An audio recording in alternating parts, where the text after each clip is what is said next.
अस्सलाम वालेकुम। इम्कानी दुनिया में खुशामदीद। इस चैनल पर हम इम्कानात के बारे में बात करते हैं। हम हमेशा सवालात पूछते रहते हैं, क्या होगा अगर। हमें नामालूम की गहराइयों में गोता लगाना पसंद है। लिहाजा अगर आप नई इम्कानात तलाश करने और अपने जहन को वुसअत देने के लिए तैयार हैं तो आप सही जगह पर आए हैं। चैनल को सब्सक्राइब करना ना भूलें और दरियाफ्त के इस सफ़र में हमारे साथ शामिल हो जाएं। चांद जो हमारा नेचुरल सैटेलाइट है, जिसकी वजह से हमारा एक दिन 24 घंटे का होता है। परिंदे आसमान में उड़ रहे हैं, मछलियां समुंदर में तैर रही हैं और समुंदर एक स्टेबल रफ्तार में चलते हैं। लेकिन अगर इंसान अपनी ताकत को इस्तेमाल करते हुए चांद को ख़त्म कर दे तो क्या होगा? यानी अगर चांद को एटम बम से तबाह कर दें तो क्या होगा? चांद के बगैर हमारी ज़िंदगी कैसी होगी? 1958 में अमेरिका में सिर्फ एक एटम बम की मदद से हमारे चांद को तबाह करने का प्लान बनाया था। जी हाँ मोहतरम नाजरीन, आपने सही सुना। अमेरिका एटम की मदद से चांद को तबाह करना चाहता था।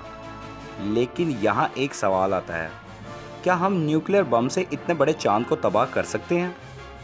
तो इसका जवाब है बिल्कुल भी नहीं, क्योंकि हमारे चांद का डायामीटर 3474 किलोमीटर है, जो साइज़ में बहुत बड़ा है।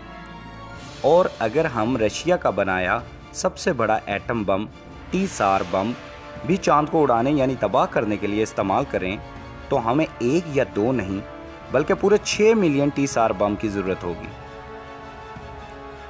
वरना चांद को एक स्क्रैच भी नहीं आएगा। चांद में कशिश शकल चाहे हमारी ज़मीन से कम है, लेकिन फिर भी चांद में अगर एक क्रैक भी आ जाए तब भी ये नहीं टूटेगा और कोई भी हिस्सा इससे अलग ना हो पाएगा, क्योंकि चांद की कशिश शकल इसके हर हिस्से को आपस में जोड़े रखेगी।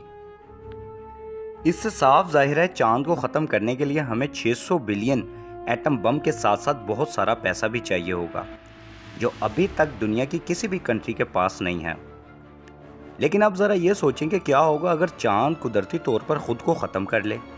पर यहाँ आपको मैं ये बता दूँ कि चांद ख़ुद को ख़त्म नहीं कर सकता, क्योंकि चांद के अंदर कोई भी लावा नहीं है जो फटकर बाहर आए जिसकी वजह से चांद ख़त्म हो जाए।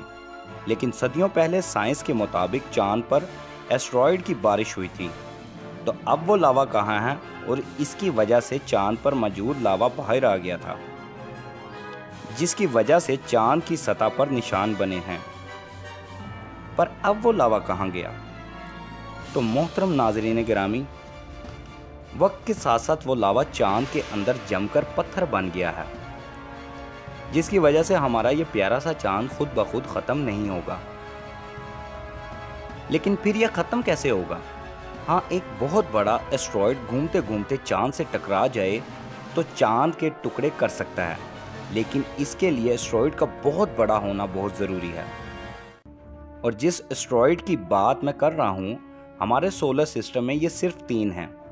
पहला एस्टेरॉयड सार्स है, जिसका डायमीटर 940 किलोमीटर है, और दूसरा वेस्टा, जिसका डायमीटर 500 किलोमीटर है, और तीसरा पॉलिस, जिसका डायमीटर 500 किलोमीटर है।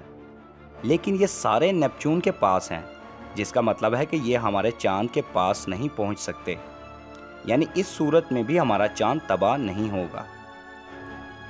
तो चलें हम खुद ही फ़र्ज़ कर लेते हैं कि हम मुस्तकबिल में ऐसी टेक्नोलॉजी बना लेंगे जिसकी मदद से हम हमारे चांद को ख़त्म कर देंगे।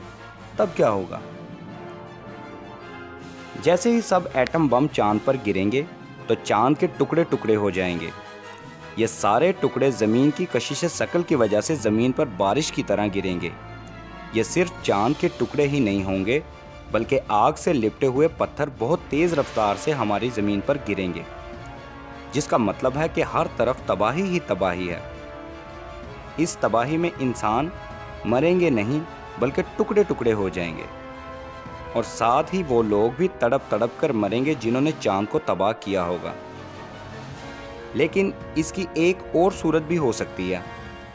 चांद के टुकड़े ज़मीन पर गिरने की बजाय ज़मीन के ऑर्बिट के चक्कर लगाने लग जाएं, क्या तब इंसान बच जाएंगे? तो इसका जवाब है जी नहीं। मोहतरम नाजरीन, अब तबाही पहले से ज़्यादा होगी। चाँद की वजह से हमारी ज़मीन अपने एक्सेस पर अच्छे से रोटेट करती है, जिसकी वजह से हमारी ज़मीन पर एक दिन 24 घंटे का होता है। लेकिन जब हम चाँद को ख़त्म कर देंगे तो हमारी ज़मीन के घूमने की रफ़्तार बहुत तेज़ हो जाएगी और हमारी ज़मीन पर एक दिन 6 से 7 घंटे का हो जाएगा। और इतने तेज़ और ख़तरनाक तूफ़ान आएंगे जो पहाड़, बिल्डिंगों और सब चीज़ों के टुकड़े टुकड़े कर देंगे और दुनिया में मौजूद तमाम इंसान चंद ही घंटों में ख़त्म हो जाएंगे और ज़मीन पर कोई जानदार ज़िंदा ना बच पाएगा, लेकिन ज़मीन के अंदर रहने वाले जानदार बच जाएंगे। ये तो ज़मीन के ऊपर की तबाही थी। अभी समुंदर की तबाही के बारे में आपको बताता हूँ। जैसा कि आपको बताया था कि चाँद की वजह से समुंदर एक स्टेबल रफ्तार में चलता है और लहरें भी चाँद की वजह से समुंदर में उठती हैं, जिसकी वजह से समुंदर में रहने वाले जानदार ज़िंदा रह पाते हैं। पानी और हवा के दरमियान ऑक्सीजन एक्सचेंज होती रहती है, यानी कि हवा से समुंदर में ऑक्सीजन शामिल होती रहती है। चाँद की ग्रेविटेशनल फोर्स की वजह से लहरें उठकर समुंदर में वापस गिरती हैं, तो ये नीचे तक पानी की गहराई में शामिल हो जाती हैं और नीचे वाला पानी ऊपर आ जाता है, जिसकी वजह से गहराई में पूरे समुंदर में ऑक्सीजन फैल जाती है और समुंदर में रहने वाले जानदार जिंदा रहते हैं।